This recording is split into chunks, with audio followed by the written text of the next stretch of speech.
protégeons son intimité. Nous ne voulons plus de l'excision. Nous disons non à cette forme de violence. Il est temps, il est temps, il est temps d'en parler. Il est temps, car ensemble on peut tout arrêter. Il est temps, il est temps, il est temps d'en parler. Il est temps, car ensemble on peut tout arrêter. Du 29 janvier 1999, réprimant les mutilations génitales féminines et l'excision, le harcèlement sexuel et les violences conjugales. Une meilleure coordination au niveau central et déconcentré de toutes les activités relatives à l'abandon des mutilations génitales féminines.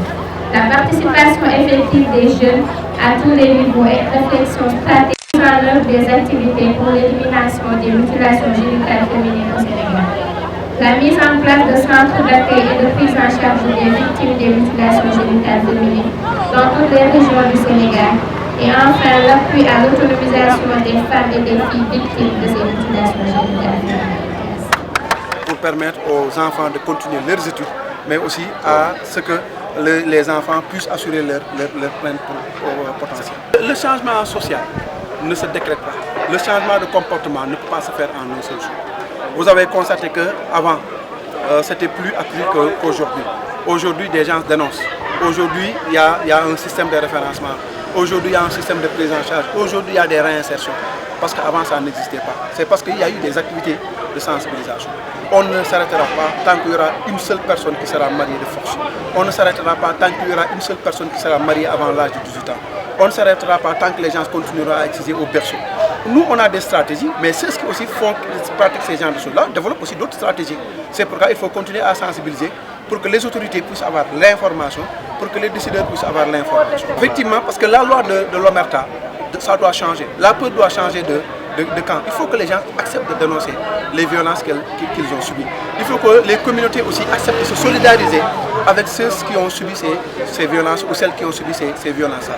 Et maintenant, la culture de la dénonciation, ce n'est pas de notre fort au niveau africain. Ce n'est pas surtout de notre fort au niveau sénégalais. Nous sommes toujours dans le Joker Endam, dans le Masla, dans autre chose. Maintenant, on a dit qu'il faudrait amener les gens, quand quelqu'un a l'audace de faire du mal, qu'on ait aussi l'audace de dénoncer cette personne-là et que la loi fasse son. Pour l'ensemble des cas, pour les cas de viol, parce que d'habitude, les gens qui sont violés s'auto-stigmatisent et se replient sur eux-mêmes. On a dit maintenant, il faut permettre à ces gens-là de savoir qu'ils ne sont pas responsables de ce qui leur est arrivé.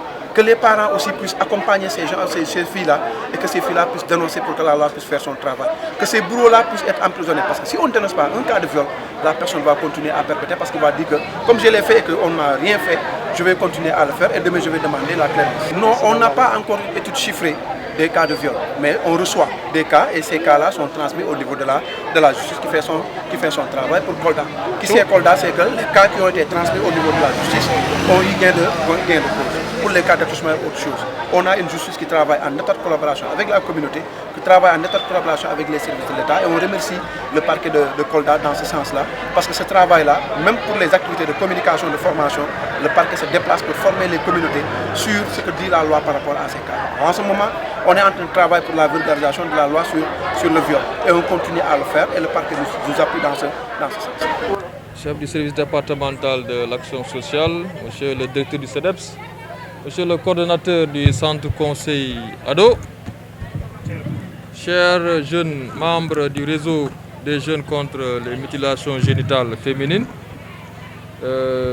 c'est avec plaisir que je vous reçois ici à la préfecture dans le cadre de votre marche de sensibilisation sur les mutilations génitales féminines. Je vois que donc, vous avez effectué cette marche dans de bonnes conditions, sans trouble à l'ordre public et que votre message est très bien passé. Nous avons bien pris note de tout ce que vous avez dit concernant la nécessité pour nous, État et administration, de redoubler d'efforts pour que vraiment que l'on puisse éradiquer carrément cette question des mutilations génitales féminines. En tout cas, vous pouvez compter sur le comité départemental de protection des enfants de Kolda, CDPE, que j'ai l'honneur de diriger, qui depuis plusieurs années déroule beaucoup d'activités allant dans ce cadre. Je vous remercie de votre aimable attention et soyez assurés de notre collaboration pour les activités à venir. Merci.